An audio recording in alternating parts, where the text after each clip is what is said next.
በረከት ገበሬዋ አውንታ በርሲሳን ጠላቶቼ በዶላር ከፍለሁት ነው እንጂ እኔ ምንም የሰራሁት ወንጀል የለም ብላ ነበር። አንድ ወፈፌ ጋዜጠኛ ዝርዝሩ ይዤ እመጣለሁ ብሎ በፌስቡክ ፖስቶ ነበርና ሳይመለስ በዛው ቀረ።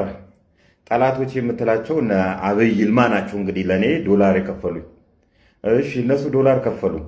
ትላንት የወጣውስ ምን እንበለው 466,000 ሊትር ነዳጅ ፍቃድ ሳይኖርሽ ለወርቅ አውጪዎች ሸጠሻል ተብለሻል። እና ይሄ ስትባል ምን ብትል ጥሩ ነው? ለዚች ሀገር ያበረከትኩት አስተዋጽኦ ለታዬ ይህ አልነበረም። በእኔ ስም እኔ በታሰርኩ ሰዓት በእኔ ስም ባለስልጣናት አውጥተው ሸጠውታል እንጂ እኔ አልሸጥኩም። አንቺ ምንድነው ለዚች ሀገር ያበረከሽው? ማማ ምንድን ያደረግሽላት? ውሸትን አፕግሬድ ከማድረግ ውጭ ምንድን ያደረግሽው? አየርላንድ ያለው ማንጋርድ ሴኩሪቲ ካምፓኒ የኔ ነው ያልሽኮነሽ ምንም ሳታፍሪ ማለት ነው። ምንም ሳታፍሪ ይሄ ካምፓኒ እንግዲህ 42 ሚሊዮን ዩሮ ወርዝ ፐር አነም ገቢ የሚያስገኝ ካምፓኒን በድፍረት ባልሽ እዛ ኦፊሰር ሆኖ ሰርቷል። እንደ ማንኛቸውም ሰው ሄደው ገምተሻል። ስትጎበኙ ግን ቪዲዮ ቀረሽና የኔ ነው አልሽ። እስቲ የማስረጃ አንቺ አንቺ ስለመሆኑ ይሄንን ያደረግሽው ግባብድዬ ውሸትን ያመጣሽው። እሺ አሁን ታበርሳ ተከፍሎት ከሆነ ይሄኛው ማን የከፈለውና ነው ያወጣብሽ ታዲያ? 466,000 ሊትር ሸጠሻል እየተባልሽ ነው እናቴ። ለሀገሪቷ ያበረከሽው አስተዋጽኦ እኔ ምንም አይታየኝም። እውነት ለመናገር ያበረከሽላቸው ሰዎች ካሉ እነሱ ይክፈሉሽ። አበረከትሽና ህግ የሚለቅሽ ነገር አይደለም። ቻዩም እናቴዋ። በዚህ ሰዓት አስደንጋጭ የተባለ ዜና ተሰምቷል። በዓለማችን ላይ አዲስ አደገኛ የተባለ ቫይረስ ተከስቷል። ሰሞኑን እንግዲህ ባለቤትነቷ የኔዘርላንድ የሆነም በአትላንቲክ ውቅያኖስ ላይ ስትጓዝ የነበረች አንድ የሽርሽር መርከብ ላይ ተከስቶ የነበረውና 3 መርከቡ ላይ የነበሩ መንገደኞችን የገደለው ሃንታ ቫይረስ ለዓለም አዲስ ስጋት መሆኑ ተነግሯል። ታዲያም ከሞቱት 3 ሰዎች በተጨማሪ ሌሎች 3 ሰዎች ቫይረሱ እንደተገኘባቸው የተገለጸ ሲሆን የቫይረሱ ስጋት ከተከሰተበት አትላንቲክ ውቅያኖስ ውጪ በሌሎች ሀገራት ላይ እየተዛመተም ይገኛል። ታዲያ እስራኤል በዛሬው ዕለት በዚሁ ቫይረስ የተያዘ የመጀመሪያውን ኬዝም ይፋ አድርጋለች። እናም በጉዳዩ ላይ አዳዲስና ተጨማሪ መረጃዎችን የማደርሳችሁ ይሆናል።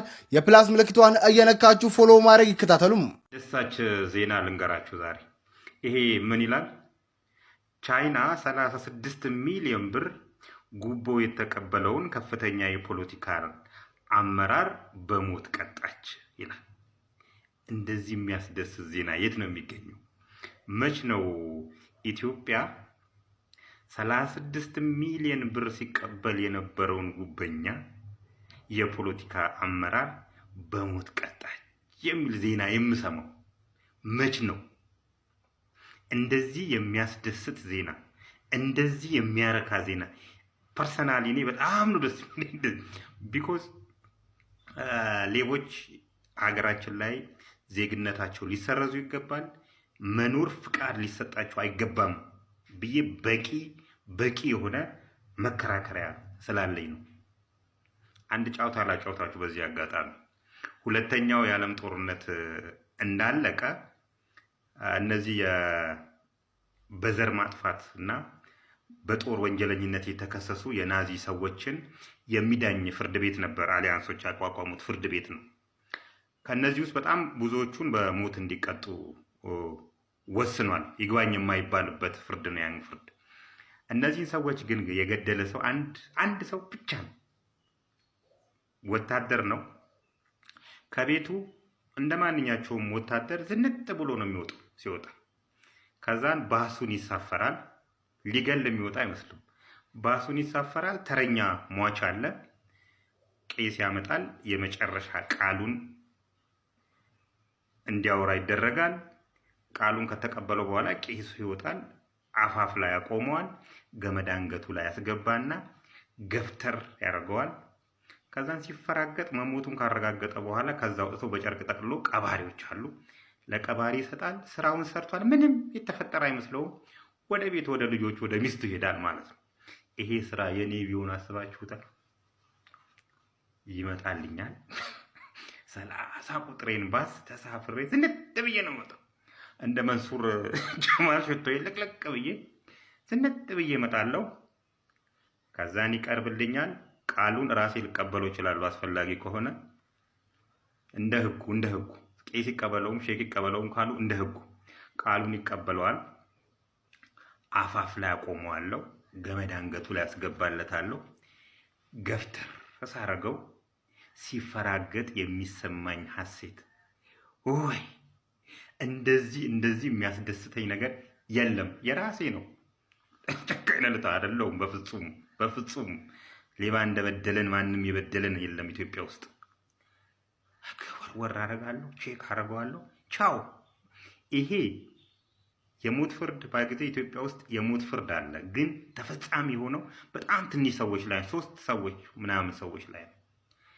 ተፈጻሚነቱ ይቀጥል ከተባለና ፓርላማው ከበየነ ያን ቀን በነፃ ይህን ስራ ለመስራት 4-5 ነው ያወራኋት ይችን ነገር በነፃ ፈቃደኝነቴን ላረጋግጥላችሁ ፈልጋለሁ። ማንም ሰው ደግሞ እንዳትጫረቱኝ አደራችሁ፣ አደራ። የአዲስ አበባ ገቢዎች ቢሮ ምን ይለናል መሰላችሁ? ባለፉት 6 ወራት 13643 የታክስ ቅሬታዎች ቀርበዋል። 13643 ከዚህ ውስጥ 11892ቱ መፍትሄ አግኝተዋል ይላል። የቀሩት ወረዲ 1751ዱ ብቻ ነው መፍትሄ አላገኘው። እንግዲህ አራውንድ ሲታይ 89%ቱ ቅሬታ ከቀረበባቸው 89%ቱ መፍትሄ አግኝተዋል። ከዚህ 89% ውስጥ ማለትም ከ11892 መፍትሄ ከተሰጣቸው ውስጥ 6940ዎቹ ትክክል ነበሩ ይላል።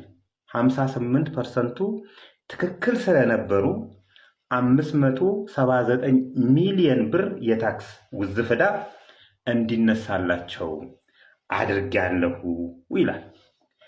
እንግዲህ እነዚህ ታክስ ቅሬታዎች የቀረቡት ከታክስ ኦዲት ጋር በተያያዘ ከኢንስፔክሽን ኦዲት ጋር በተያያዘ የቀን ገቢ ግምት ጋር ከሽያጭ መመዝገቢያ መሳሪያ ቁጥርና ከታክስ አወሳሰን ጋር በተመለከተ የቀረቡ ቅሬታዎች ናቸው። 58%ቱ 6940ዎቹ ትክክል ነበሩ ማለት ምን ማለት ነው? የኔ ሰራተኞች እዚህ ጋር ታክስ ኦዲት የሚሰሩ፣ ኢንስፔክሽን ኦዲት የሚሰሩ፣ የቀን ገቢ ግምት የሚሰሩ፣ ከሽያጭ መመዝገቢያ መሳሪያ ቁጥጥር ጋር የሚሰሩ፣ ከታክስ አወሳሰን ጋር የሚሰሩ ሰራተኞች 48%ቱ ትክክል 58%ቱ ሶሪ ትክክል አልነበሩም እያላችሁ ነው ያላችሁ።